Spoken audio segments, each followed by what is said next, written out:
Break yang ternyata lah sebentar Win ya, kira cuma sebentar kayak cuma 1 menit tapi ternyata agak sedikit lama. Jadi langsung aja kita mulai, ini dia game kedua kita Miramar. Yes, betul banget, dan juga pastinya ke-16 tim yang bertanding sudah mulai bersiap-siap untuk mereka bisa turun ke bagian drop zone mereka. Dan sepertinya circle dan juga pesawatnya terutama ini pelit banget ke arah bagian selatan. Yes, ini serupa tapi tak sama ya. Kalau kita ingat dari flag pad Erangel tadi sama flag pad yang ada di Miramar sekarang hampir sama karena datang dari bagian kanan atas menuju ke arah tengah dari map yang dimainkan. Tapi circle nih apakah akan serupa tapi tak sama juga dengan kondisi di Erangel pertama tadi, di mana di Erangel tadi circle-nya itu ke kanan bawah. Iya, betul banget, dan juga kita bisa lihat juga udah mulai terjadi penumpukan nampaknya di arah bagian Cruise Devil yang kita tahu BFD itu juga turun di arah bagian Cruise Devil. Untuk saat ini terpantau ada satu tim yang berwarna lain yang berpatokan juga dari arah tim Eagle ternyata yang bertemu dengan tim Bonafide. Betul sekali, tapi knockdown sudah berhasil diamankan. Kali ini Bonafide berhasil mendapatkan satu anggota Requiem dipulangkan menuju ke arah lobby. Poin pertama untuk Bonafide. Dan bot sudah mendapatkan weapon tapi kayaknya belum terlalu bagus untuk bermain middle range karena dia hanya mendapatkan sebuah shotgun. Dan circle ternyata kali ini menuju ke bagian kanan tapi ke atas. Yes, betul, dan ternyata bukan dari tim Eagle Esports melainkan dari tim Varang yang jaraknya berdekatan dengan tim Bonafide. Dan kita bisa lihat satu buah confirm elimination didapatkan terlebih dahulu, opening knock dan juga opening confirm eliminationnya oleh tim Bonafide. Yeay, dan agak bentrok juga kalau kita lihat karena ada APG juga yang tidak terlalu jauh jaraknya di arah kiri dari circle pertama. Terus dari arah Varang yang sudah kehilangan satu anggota mereka, kali ini mereka sedikit menurunkan temponya di arah Crossdale Valley. Belum ada fight yang terlalu komit di antara kedua tim ini, hanya mengamankan beberapa titik-titik saja di kota ini. Yes, betul, dan kita bisa lihat juga dari arah seorang Juggernaut juga dia benar-benar stick banget di area bagian compoundnya, nggak mau berbuat pergerakan begitu agresif karena tim Bonafide. Dan juga first blood didapatkan oleh tim RRQ juga. Wow, ini luar biasa banget untuk kedua tim Indonesia, mereka berhasil bisa mengungguli untuk di early game-nya pada hari ini. Dan fight juga terjadi dari bagian Pekado, ada tim M42 dan juga Vestclan yang bertemu saat ini posisinya dari dua tim yang berbeda. Yes, betul sekali. Sementara kali ini kalau kita berpindah seperti yang dibilang sama Windy, di arah Pekado ada dua tim yang bentrok juga. Ada Face Clan yang mendapatkan gangguan karena kita tahu gitu kalau misalkan Face Clan punya drop zone di arah Pekado, tapi kali ini ada tim lain lagi yang ingin mencoba peruntungan mereka untuk memperebutkan area Pekado. Ada M42 Esports yang masih memantau dari bagian arena, sementara dari Face Clan mereka lebih memaksimalkan kontrol mereka di bagian apartemen merah. Yes, betul, Filipina dan juga Thailand yang bertemu di area bagian Pekado. Dan sebelumnya Face Clan nggak ada yang coba untuk nge-contest dia di area bagian Pekado, tapi sekarang akan coba dikontes nampaknya oleh tim M42 dan Tony K berusaha untuk membagi splitnya mereka, mengamankan ke arah bagian apartemen merah karena dari arah bagian arenanya itu dikuasain oleh tim M42. Windy, enak mana sebenarnya Win? Setup di arena atau setup di apartemen merah menurut lu? Untuk Windy ya? Iya. Di apartemen merah gak sih? Kenapa emang? Karena kalau misalkan kita arena kan udah pasti tahu nih banyak banget celah-celah yang bisa dijepit segala macam. Cuma kalau misalkan di apartemen untuk kita nge-push ke arah bagian apartemennya aja bisa dibilang gambling. Oh oke, jadi lebih enak di apartemen merah ya? Iya, menurut Windy ya kan? Yes, benar. Karena kan pendapat orang ya sah saja dan berbeda pastinya. Tapi tiba-tiba dari Bonafide mereka berhasil mendapatkan satu pemain lagi dari tim Varang, di mana kali ini Insider yang akan dipulangkan menuju ke arah lobby. Tapi Bots sudah mulai bergerak dan ada Kabu. Apakah kali ini Happy bertiga bakal sukses karena dua granat bakal langsung dilemparkan oleh seorang Bolt, dilemparkan menuju ke arah Broken Wall, dan pick dari seorang Kabu masih belum mampu untuk mendapatkan sebuah knockdown-nya karena Bonafide. Dua pemain Bonafide langsung begitu percaya diri, ada sedikit granat yang dilempar tanpa dimasak dan kembali lagi tumbang satu anggota dari tim Varang. Yes, betul, dan juga nampaknya Varang hanya menyisakan last man standingnya untuk saat ini dan akan coba dicari dari arah seorang Juggernaut yang dari tadi tidak memberikan suara sekecil apapun. Dan bahkan lihat ada Karmit push yang dibangun oleh seorang Tony K. Knockdown didapatkan lebih dahulu oleh tim Vestclan, di mana dari arah tim M42 terpantau satu player knock-out, tapi pantauan grab dari Tony K masih belum bisa mengeliminate player knockdown dari arah tim M42. Betul, dan lihat dari Face Clan mereka begitu percaya diri kali ini bakal membangun setup mereka. Satu low HP sedang dalam proses healing, sudah selesai melakukan healing, tapi ada satu orang yang bakal menjaga dari bagian atap. Sudah melihat beberapa pergerakan dari Face Clan, namun masih utuh semua anggota dari Face Clan, tidak ada yang terknockdown sama sekali. Mereka sudah ada di bagian bawah dari bagian arena ini. Sementara Bir mungkin bakal masuk dari bagian luar. Sudah mulai ada beberapa pergerakan terlihat bahwa mereka memainkan granatnya, dan granat sudah mulai dilempar ke bagian pintunya dan dimainkan kembali, ditutup pintunya. Damage tidak ada yang masuk. Pemain Face dan juga ke arah pemain dari M42. Yes, betul. Dan juga nampaknya Face Clan yang saat ini lebih mendominasi untuk mereka bisa nge-push masuk ke bagian dari bagian arena untuk saat ini. Dan nampaknya dari arah bagian belakang terpantau Vintores masih bisa memblocking vision dari bagian belakang, dan M42 juga ter-knockdown. Tapi ada trading yang terjadi di mana dari seorang Dragon masih bisa memberikan backup fire-nya ke bagian belakang dari arah seorang Vintores. Oh, Vintores terspot. Sebuah trade talk pun terjadi, dan dari seorang foe ada di bagian atas, bahkan Torike juga ter-knockdown. Dua anggota dari Face Clan kali ini tumbang, walaupun ada sebuah trade talk lagi yang terjadi. Satu anggota dipulangkan ke arah lobby, dan untungnya masih ada yang bisa memberikan backup ke arah Torike, dan satu orang lagi bakal terspot melakukan proning untuk menutup angle shoot, dan Vintores dipulangkan ke arah lobby. Sama-sama kehilangan satu anggota untuk Face Clan dan juga M42. Yes, betul. Dan juga nampaknya Dragon akan segera melakukan upaya revive terhadap rekan satu timnya, dan Beer 11 masih berusaha untuk menjaga lagi vision lebih tinggi untuk bisa mengclear lagi area mereka, dan upaya revive pun sedang dilakukan hal yang sama oleh tim M42, tapi akan terspot juga di mana Beer 11 kalah fight-nya dengan seorang Cow dari arah tim M42. Betul sekali, lagi dan lagi kali ini Face Clan melakukan setup yang tidak terlalu rapi. Satu orang bakal menjaga di bagian tengah, di arah bawah belum ketahuan juga, dan nggak ada angle shoot datang dari arah Face Clan, membuat Poe masih bisa bergerak bebas di bagian bawah. Torike sepertinya sudah mulai bangkit kembali kali ini, sudah mulai mengokang granatnya, sedikit bertukar posisi karena kali ini yang ada di bagian balkon luar adalah pemain dari M42. Yes, betul. Dan nampaknya Mr. Five juga udah mulai mengetahui letak pasti dan akan coba dilangsungkan beberapa lemparan granat, akan di-trialkan, dan nampaknya Beer 11 berhasil bisa men-take down clear dari arah tim M42, bisa kelasnya standing dari arah seorang Reza, ternyata masih bisa menghindari beberapa double pick yang dilakukan oleh tim Westland. Betul, masih bisa digocek. Last man standing ini betul-betul licin banget, udah kayak Blood menghadapi dua pemain dari Westland yang tersisa. Free Fire diberikan, berpindah ke arah ruangan yang lainnya lagi, diberikan Free Fire barisan dua orang, tapi kali ini low HP dari seorang Peo membuat dia harus dipulangkan ke arah lobby dan Face Clan. 4 elimination mereka dapatkan, tapi mereka harus kehilangan seorang Vintores. Yes, betul. Tapi setidaknya mereka berhasil bisa memenangkan fight-nya di arah bagian Pekado dan kembali mempertahankan tata mereka kembali di Miramar kali ini. Dan nampaknya rotasi juga segera diupayakan oleh tim For Rivals yang bergerak dari area bagian HDP. Seharusnya udah mulai touchdown juga ke arah bagian luar dari El Azhar. Betul sekali ya, dan ternyata yang udah mulai panas tidak hanya di in-game, tapi bahkan di kolom live chatnya juga udah panas banget. Tapi panasnya bikin gue bingung. Kenapa Kita tuh? lagi nontonin turnamen PUBG Mobile, Betul. yang dibanding-bandingkan adalah skor dari pertandingan yang lain gitu. Masih tetap dibanding-bandingin. Udah jelas berbeda banget konteksnya antara game mobile dan juga yang lainnya lagi gitu kan. Udah jelas beda, tapi masih dibanding-bandingin, ngotot lagi saling ngehina satu sama lain. Makanya gue heran banget, kenapa nggak nikmati nonton aja gitu, ngedukung aja gitu. Stop menghina, berikan dukungan untuk prestasi bagi negaranya gitu loh. Itu lebih mantap ya dibandingkan saling menghina di kolom live chat. Karena hal tersebut malah menunjukkan bahwa yang menghina ini kurang berpendidikan ya. Ya, betul. Karena kan dari sisi sport dan juga e-sport adalah dua hal yang berbeda. Dan Betul. juga kedua sisi yang berbeda itu mereka memiliki vision yang sama juga, tujuan yang sama juga untuk bisa membanggakan tentunya nama Indonesia. Dan juga nampaknya fight udah mulai terjadi juga dari arah tim Mugen dan juga dari arah tim Infinity. Betul sekali, dari Infinity sudah mendapatkan satu knockdown tapi belum terconfirm menjadi sebuah elimination. Tapi Logan percaya diri sekali menembak dari bagian belakang dan tidak ada yang connect. Tapi setidaknya mereka sudah mengconfirm dua elimination untuk tim Infinity. What?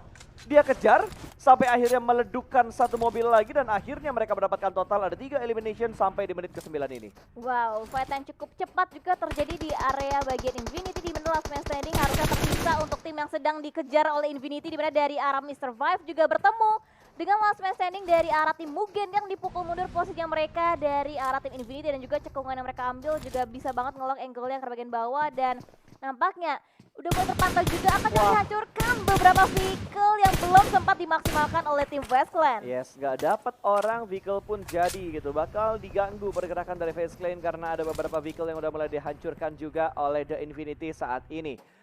Belum ada fight di tempat lain lagi karena ada beberapa hal yang apes dirasain sama satu tim. Satu tim tadi ya? Iya betul. Yang rotasinya kepotong sama The Infinity. Itu udah benar-benar apes banget lagi rotasi ketemu sama The Infinity. Terus tiba-tiba kehilangan 3 pemain dan hanya menyisakan last man untuk tim tersebut. Yes, betul. Dan juga posisi dari last man standing Mugen juga berdekatan banget sama player dari arah tim Flash Clan yang mereka juga masih stay di area bagian Pekado, dan Beer Eleven juga nampaknya tadi berusaha untuk scouting sedikit, berusaha untuk memberikan beberapa backupnya ke arah bagian depan karena mungkin tahu udah mulai kedatangan tamu barunya, dan Mr. Five menyadari betul hal tersebut. Yes, ini udah kepres banget pergerakannya, udah mulai ketahuan juga, tapi dari Clan sendiri kayaknya nggak bener-bener dicari deh. Mereka masih asik untuk melakukan looting dulu. Secara screening mereka juga menurut gue unik, nggak yang tiba-tiba dilupakan begitu aja, tapi mereka bener-bener respect dengan apa yang ada di sekitar mereka juga. Dan akhirnya melihat beberapa pertemuan yang terjadi kali ini dari arah For Rivals, Ipo mencoba keberuntungannya dengan menggunakan Rambo tadi untuk mendapatkan sebuah knockdown, tapi hanya damage yang dia cicil dan tidak terlalu banyak damage yang diberikan. Dan akhirnya last man dari Mugen respons, Beer Eleven menjadi eksekutor dan memulangkan Mugen ke arah lobby. Yes, betul. Juga fight masih terus terjadi dari jarak yang cukup jauh antara APG dan juga For Rivals, dan juga sudah boleh dikokang kembali card dari arah seorang Apple berusaha untuk mendapatkan headshotnya ke arah tim APG, tapi satu buat tappingan tadi cukup memberikan damage yang begitu mendalam ke arah seorang Stalker dari arah tim APG. Yeay, dan sudah ada beberapa tembakan juga yang diberikan dari APG menuju ke arah For Rivals, tapi di arah elimination feed udah mulai rame nih, di mana fight kayaknya satu anggota mereka ter-take down tadi, tapi belum tertangkap oleh observer kita atau oleh switcher kita untuk dilihat kondisinya seperti apa, fight mereka seperti apa juga. Sejauh ini 11 menit game berjalan, sudah ada 2 tim yang dipulangkan ke arah lobby. Yes, betul. Dan juga ini fightnya jauh lebih intens dan juga jauh lebih menegangkan dibandingkan Irregal sebelumnya. Dan dari area bagian tim APG juga Stalker akhirnya tertangkap, posisinya juga dari arah angle tim For Rivals tertumbangkan, terknockdown, belum terpantau, akan coba dilakukan upaya revive karena angle-nya benar-benar di lock banget, bahkan flank juga boleh bangun dari arah seorang AP berusaha untuk menjepit ke arah bagian kanan dari pertahanan tim APG. Yes, dan rapid fire berikutnya bakal diberikan oleh seorang AP dengan M14-nya, namun masih belum bisa mendapatkan sebuah knockdown. Tapi setidaknya dari APG, pergerakan mereka semakin tertekan karena yang dilakukan oleh For Rivals itu benar-benar komit banget untuk mengganggu mereka. Ya, betul banget. Dan juga Geekfam udah mulai touchdown juga dari arah QB dan juga dari arah seorang Miracle, lebih beli untuk melanjutkan lagi rotasi mereka menuju ke arah bagian Tiara Bronca, dan dari arah Buah Gaming, Newbie dan juga Global mereka berusaha untuk mendapatkan sisi tertinggi dan ngelok juga angle-nya ternyata ke arah tim APG yang dijepit oleh 2 tim yang berbeda. Betul sekali. Kali ini mereka lolos dari arah For Rivals, tapi mereka bertemu dengan Buah Gaming. Apakah Buah Gaming mampu memberikan tekanan mereka ke arah tim AKG? AKG bener ya? APG. Sorry, AKG lagi. APG yang ada di bagian lower ground mereka. Dan Buah Gaming kayaknya memilih jalur yang lain. Mereka tidak ingin mengambil sebuah resiko. Gila ya, emang cara paling enak turun tuh dengan menggunakan mobil. Asal nggak ngebug aja tuh vehicle, udah enak banget buat turun dari tebing ke bagian bawah. Betul, dan juga nampaknya lebih aman lagi posisi dari arah tim APG akan coba ditinggalkan oleh Buah Gaming. Tapi dari kejauhan juga dari For Rivals juga sudah boleh mengintai ke arah bagian sekitar mereka, dan dari arah Stalker yang tadi tertumbangkan berhasil bisa revive lagi dan kembali lagi memperkuat line up dari arah tim APG. Kebuka sendiri. Iya. Ternyata yang horor nggak cuma di dunia nyata ya. Ternyata In-game in-game juga. Gua kira yang horor adalah chat yang tidak dibalas-balas, tapi ternyata pintu kebuka sendiri lebih horor. Horor karena paniknya sih ada, deg-degannya Paniknya sih ada betul. gitu. Mungkin itu bug observer aja. Kalau di in-game gue yakin itu pintunya udah kebuka karena dibuka sama teman-temannya dia yang lainnya, yang udah terlebih dahulu sampai. Tapi untuk circle yang ketiga, bouncingnya ke bagian utara mengambil ke arah Cross Del Valle. Agak nyesel nggak ya Bonafide keluar dari sana? Ya betul, karena kan ini masuk banget ke ranahnya circle mereka, dan nampaknya dari Orange juga mereka cukup jauh, bahkan udah mulai dari semakin depan lagi, dan mereka menjaga angle yang berbeda ke arah tim yang berbeda juga. Dan ini adanya bold movement banget dibangun oleh tim-tim, dan dari arah Eagle Esports juga mereka berusaha untuk rotasi mendapatkan area yang lebih nyaman lagi. Tapi di depan mereka juga terpantau ada tim RRQ yang udah mulai masuk juga dalam jangkauan dari Eagle Esports. Yes, sebenarnya gue pengen banget ngelihat RRQ lagi gitu untuk memperhatikan apakah tulisan dan benderanya udah bener atau belum nih. Karena tadi RRQ salah bendera ya. Kaget loh gue tiba-tiba bendera RRQ bukan Indonesia, ya wajar karena untuk hari yang pertama harusnya udah mulai diperbaiki untuk di game kedua kali ini. Dan ini dia Adfriend yang tadi mendapatkan WWC di game yang pertama. Mereka memberikan tekanan kepada The Infinity, di mana Infinity juga sedang membangun rotasi mereka. Infinity bermain di bagian outer circle, sementara dari Adfriend juga masih bermain di bagian luar circle. nggak terlalu terburu-buru nih. Dua tim yang Betul. punya kayaknya tipikalnya agak sedikit sama untuk bermain di bagian luar circle. Ya, walaupun tadi dari arah Infinity sedikit tersendat posisi mereka, berusaha terhalang di arah bagian belakang, dan nampaknya mereka akan kembali fokus lagi untuk membangun rotasi mereka. Gotani berusaha untuk menyusul juga rekan satu timnya ke bagian depan yang terlebih dahulu masuk ke arah bagian circle, dan juga jalur yang mereka tempuh kalau misalkan kita lihat dari arah bagian minimap ini masih aman banget buat mereka lewatin. Harusnya iya sih, karena daerah mereka juga perkotaan yang mereka pilih gitu. Jadi secara posisi mereka cukup enak banget kalau misalkan ada yang nembak tinggal ngumpet di beberapa kompon yang ada di arah kota tersebut. Tapi beda hal dengan RRQ gitu. Mereka split ke arah 3 titik yang berbeda, 1-1-2. Iya. Setup yang mereka lakukan 2 orang di bagian kompon, sementara 2 orang mati dari area perbukitan, dan dari Buah Gaming mendapatkan knockdown ke arah Adfriend. Berarti Adfriend bertemunya dengan Buah, bukan dengan The Infinity. Yes, betul banget, dan juga fight banyak banget terjadi dalam jangka ataupun jarak yang cukup jauh. Sementara itu dari arah tim dua tim juga kembali lagi memberikan beberapa suppressing fire-nya ke bagian depan, tapi masih belum bisa mendapatkan korban ataupun knockdown selanjutnya untuk tim Buah Gaming. Yes, gue ada feeling kayaknya dari Forever's mereka bakal ini sih, bakal agak nyayur buat di game kali ini. Karena dari angle ini aja mereka udah bisa ngelihat karena dua tim yang berbeda. Betul. Sebuah rotasi yang YOLO tadi menjadi santapan dari The Infinity. Mereka bakal menambah untuk pundi-pundi poin The Infinity. Yes, betul. Yangon Galacticos yang terpantau satu demi satu player dieliminasi oleh tim Infinity, dan dari arah Orange Play juga berusaha untuk memberikan beberapa suppressing fire lagi, predict shot ke bagian depan, tapi ternyata targetnya itu no, karena tim Bonafide dan Tuyul juga nampaknya udah mulai terpantau, terknockdown, dan nampaknya Uzi berusaha memberikan beberapa backup fire ke bagian belakang dan juga depannya berusaha untuk menjaga angle-nya agar bisa di-revive satu rekan satu timnya. Ya, betul banget, dari seorang Sansan ya yang ada di dalam sebuah rumah dengan menggunakan karnya. Sudah mulai dikeker, namun ada tembakan peringatan juga dan sebuah tapping fire, tapi untungnya nggak muncul di elimination feed. Tadi kayaknya kepalanya kelihatan dari pemain Bonafide, tapi untung nggak muncul di elimination feed. Yes, betul banget, dan juga Kenok tapi kita bisa lihat, tapi kok nggak muncul di elim feed ya? delay kayaknya.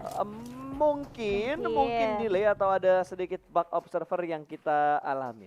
Yes, betul, dan juga kita akan fokus kembali di mana dari arah Geek Bonafide mereka udah masuk ke bagian circle, tapi begitu banyak tim-tim yang nge-spot juga posisi mereka, dan nampaknya dari arah AF satu player knockdown dari arah tim Infinity, Mela lagi dan lagi akan void lagi dari arah Mela juga terknockdown. Ada trading terjadi antara kedua tim yang berbeda. Betul, kali ini Adfriend bakal join the fight. Ternyata ada three-way showdown yang terjadi. Nuzi sedikit mengambil bagian belakang dari arah Adfriend, sudah mulai turun dari arah baginya dan mengamati sebuah lower ground, tapi malah membuat angle-nya terbuka dari bagian belakang. Ternyata Buah Gaming punya angle menuju ke arah Nuzi, dan Nuzi bakal menjadi buah geprek, menerima semua tembakan dari tim Buah. Logan juga menerima tembakan dari bagian belakang. Ternyata Adfriend sudah mulai membangun pergerakan mereka untuk mengintip di manakah pemain-pemain Infinity berada. Last man standing, Windy. Yes, betul, ekspektasi yang tidak sesuai dari arah tim Infinity. Ternyata ada Buah Gaming yang justru menjadi tim yang harus diwaspadai benar-benar oleh tim Infinity. Sementara itu dari bagian depan juga tim AF semakin berani lagi untuk bisa mendekati posisi dari arah tim Infinity, dan dari arah Blackham juga masih berusaha untuk spot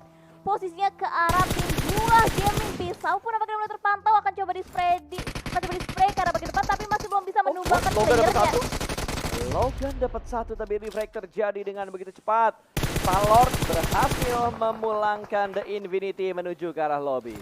Ya, betul banget, dan juga nampaknya Infinity tadi terhimpit banget posisinya oleh kedua tim yang benar-benar ngelok banget ke arah mereka. Dan sementara itu fight juga masih berlangsung antara Buah Gaming dan juga dari arah Adfriend, dan sementara itu dari arah The Farang juga harus puas di posisi yang ke-13 untuk saat ini. Betul, dua tim Indonesia masih bertahan tentunya. Sementara Buah satu persatu anggota mereka juga sudah mulai tumbang karena Adfriend tiba-tiba yang tadi dibantu oleh Buah, kali ini mereka malah yang terkesan kayak berkhianat ya. Tiba-tiba ada granat. Wih!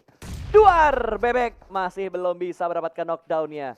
Lemparan granatnya terkesan terarah, tapi ternyata masih belum bisa menumbangkan satupun anggota dari Buah Gaming. Yes, betul, tapi juga nampaknya ada three-way showdown antara RRQ, Eagle Esport, dan juga tim yang berusaha untuk dieliminasi oleh tim RRQ. Dan nampaknya dari Buah benar-benar kelok banget posisi mereka, nggak bisa banyak pergerakan, dan mereka juga harus bergerak lagi masuk ke bergerak. Tapi RRQ dan juga sudah fight juga, tapi granat tadi yang benar connect banget menumbangkan satu player. Betul, bahkan RRQ fight ke arah dua tim yang berbeda gitu. Mereka fight ke arah Adfriend, terus mereka juga memantau pergerakan yang dibangun oleh tim Arts yang ada di bagian atas sebuah pegunungan, dan sepertinya satu persatu dari Arts sudah mulai tumbang, dan kali ini Asa masih menaiki bukit tersebut. Ada Buah yang sudah mendapatkan beberapa poin elimination lagi untuk tim mereka menyisir di bagian atas. Edfriend bakal tumbang satu persatu dan Edfriend pun rata. Mereka pulang ke arah lobby di urutan ke-12. Yes, betul. Dan juga kalau misalkan kita lihat dari intipan mapnya tadi, Bonafide mereka nyaman masuk ke bagian circle, membagi splitnya juga, vision yang berbeda juga, dan nampaknya dari Buah habis menangin poinnya tadi, mereka harus bergerak lagi untuk mereka bisa masuk ke bagian play zone, tapi pertemuan yang tidak kita inginkan terjadi antara RRQ dan juga Bonafide. Betul, kalau dilihat dari Bonafide, kontrol mereka udah enak banget. Mereka kurang lebih mengamankan 50% dari zona yang kelima untuk menit ke-20 kali ini. Nggak terlalu bisa overpick ke arah RRQ karena mereka juga terlihat dari bagian belakang di mana Eagle Esport, lalu dari For Rivals, bahkan ada satu tim yang bakal rotasi di belakang dari Bonafide juga bisa melihat Eagle ke arah dia. Tapi Auto Tusun melihat sebuah vehicle yang dikendarai oleh Punggawa dari RRQ. Yes, betul. Dan juga berusaha untuk di-cut juga rotasi dari arah tim For Rivals. Masih berusaha untuk take cover di arah bagian beberapa lengkungan mereka punya saat ini, masih berusaha untuk memainkan area mereka aja. Sementara itu Orange semakin teruk lagi dengan berpulangnya satu player lagi dari arah tim Orange, menyisakan satu player lagi. Pop yang terpantau juga masuk ke dalam jangkauan dari arah tim Geekfam, bahkan granat dari atas benar-benar memborbadir banget pertahanan dari arah tim RRQ. Betul, phase lane pun sudah selesai, mereka dipulangkan ke arah lobby, sementara RRQ berarti hanya menyisakan last man standing mereka karena dua pemain sedang knockdown, entah di bagian mana yang belum bisa untuk diselamatkan, dan sepertinya Asa pun dipulangkan ke arah lobby, berarti hanya menyisakan satu knock dan satu live dari pemain RRQ-nya sendiri. Ya, betul banget. Dan juga ini masih banyak banget tim-tim yang berusaha untuk mengeliminasi lagi tim-tim yang masih tersisa, dan bahkan dari arah RRQ berhasil bisa menculik satu player dari tim Vorapa, bahkan dijepit posisinya oleh kedua tim Indonesia, Bonafide dan juga RRQ. Tapi Boss dan juga Tuyol, mereka berbarengan, dua player bisa mengepiki satu bersama, tapi tertumbangkan, dan nampaknya lihat dari arah seorang Buah Global berhasil bisa berusaha untuk mendapatkan prediction, bahkan knockdown ke arah tim yang tepat berada di depan mereka saat ini. Iya betul, Buah juga bermain di pinggiran zona, apalagi di arah timur juga cukup ramai. Ada 1, 2, 3, 4 tim di sekitar Buah Gaming dan Yangon Galacticos yang menjadi korban pertama di sekitar sini. Satu persatu mereka pun tumbang, dan lihat dari Bonafide mereka masih mengamankan sebagian kecil dari circle yang ke-6. Yes, betul. Dan kita lihat juga dari arah bagian mini post itu ditempatin oleh last man standing dari arah tim Orange. Pop masih bisa bertahan hingga detik ini, bahkan di depannya mengetahui pasti ada satu tim yang bisa banget kalau misalkan Pop ingin mengambil kesempatan, tapi dari arah tim Bonafide juga mereka masih tiga player mereka, bahkan comeback terjadi dari Buah berhasil bisa mengeliminasi semua player dari arah gila banget cuy. 10 elimination untuk di circle ke-6 di menit ke-22 dan masih ingin menambah korban-korban berikutnya. Bonafide sudah terpantau oleh Buah Gaming, tapi Buah Gaming juga memantau daerah sekitar mereka yang lebih dekat karena Bonafide masih agak sedikit jauh di bagian seberang sana. Tapi Bonafide masih mencari last man dari RRQ. Peko pun tumbang, dan sepertinya Peko sudah sulit banget untuk diselamatkan. Bonafide masih mencari keberadaan dari Morg yang menjadi ninja. Lower ground, smoke sudah di set up, dan itu susah banget buat dicari oleh pemain-pemain dari Bonafide. Ya betul, dan sementara itu dari arah Ucup akan fokus lagi ke arah bagian tim Orange di bagian depan, dan nampaknya dari arah Ucup juga berusaha untuk memberikan beberapa predict shotnya lagi ke arah bagian smoke yang udah di pop out juga. Tapi Buah sekarang posisinya kembali terhimpit lagi karena mereka itu terpisahkan dengan jalan raya yang benar-benar open banget. Bahkan lihat dari arah Bir ada movement yang benar-benar berani banget, bahkan gak ada yang menembak sama sekali ke arah bagian Buah Gaming. Ya ini rotasi mereka tuh kayak betul-betul dikasih jalan sama semua tim gitu. Tiba-tiba rotasi di arah open field, tapi mereka cukup aman. Dan ada Parajin sudah mulai jongkok, dan dia gak sadar Bir. Ada satu orang di sebuah vehicle dan dia gak sadar, tembakan dari bagian belakang, dan surprising playernya masih belum mampu. Ternyata tembakan datang bukan dari Parajin, melainkan dari tim Orange yang ada di bagian belakang. Dan Parajin masuk di waktu yang tepat. Satu orang dipulangkan dengan begitu mudah, tapi membuka posisinya ke arah Bonafide. Yes, betul. Dan nampaknya dari arah Parajin juga udah mulai membuka lagi movement yang masuk ke bagian atas, dimana dari arah box akan jadi targetkan, tapi Bonafide juga berhasil berusaha untuk mendapatkan knockdown. The last man standing dari Eagle Esport didapatkan oleh tim Bonafide. Satu tim kembali dipulangkan ke arah lobby, dan Bonafide masih bertahan termasuk RRQ.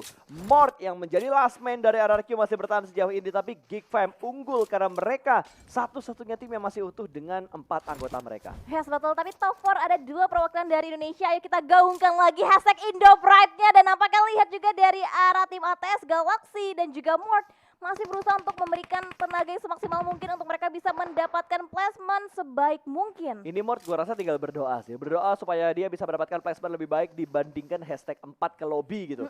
Karena area dia tuh benar-benar kosong banget. Asal dia nggak ganggu perangnya Bonafide aja. Gua rasa posisinya dia bakal aman banget dan bisa sampai di hashtag ketiga untuk posisi dari Mort. Ya, betul. Tapi dari arah Virtual sudah mengklaim karena game belakang di mana dua player dari arah tim Bonafide udah mulai low juga akan coba dilontarkan satu buah granat dari arah seorang sniper ke depan akan coba dilambungkan 3-2-1 dan splash damage-nya mampukah melukai player dari tim Bonafide tapi ternyata masih belum bisa menyentuh player dari arah tim Bonafide. Iya, dan Geekfam setupnya gue suka sih. Mereka nge-split karena dua titik yang berbeda, tapi satu persatu sudah mulai tumbang dan RRQ masih bertahan. Last man standing Mort bisa mendapatkan hashtag yang ketiga tapi berfight dan juga Geekfam mereka bakal commit karena mereka sudah berdekatan banget kali ini. Mungkin yang diprediksi jumlahnya agak sedikit berbeda ya antara 4 lawan 4 karena masih ada 8 orang yang bertanding juga kali ini bakal ada close combat. Refrag terjadi dan bot menumbangkan satu pemain. Masih ada satu lagi yang bersembunyi di balik sebuah gundukan dan bakal ada commit terus dilakukan oleh Bonafide. Satu kembali tumbang dan kali ini dari Geekfam hanya menyisakan satu pemain mereka saja sementara Bonafide masih ada dua player yang bisa bermain. Yang bakal dilemparkan ke bagian depan Ucup memberikan free fire berdekat seorang Davis yang bakal mendekat ke tim Bonafide. Dan Topik bakal mereka lakukan satu berhasil mereka amankan tapi reload time yang tidak tepat dialami tapi granat dari Mort dari arah belakang memulangkan Bonafide karena lobby dia masuk di waktu yang tepat dan Mort bakal melemparkan granat berikutnya. Satu orang bakal di-secure kali ini dan granatnya masih belum mampu untuk mendapatkan seorang QB. 1 lawan 1 kali ini, Win. Yes, betul. Dan juga dari tadi QB mereka punya waktu lebih lagi untuk mereka bisa healing. Tapi nampaknya boostingan yang QB punya itu nggak banyak lagi. Dan bahkan akan coba berhadapan dengan Mort 1 lawan 1. Mort sudah mulai mengetahui letak pasti dari seorang QB. Terlihat di Impit. Dan lihat akan coba di spreader menggunakan M4-nya. Tapi diganti dengan granat dilontarkan masuk ke bagian depan. Dan menggunakan UMP diganti dari seorang Mort. Dan juga QB akan ditaklukkan oleh seorang Mort. Dan ini dia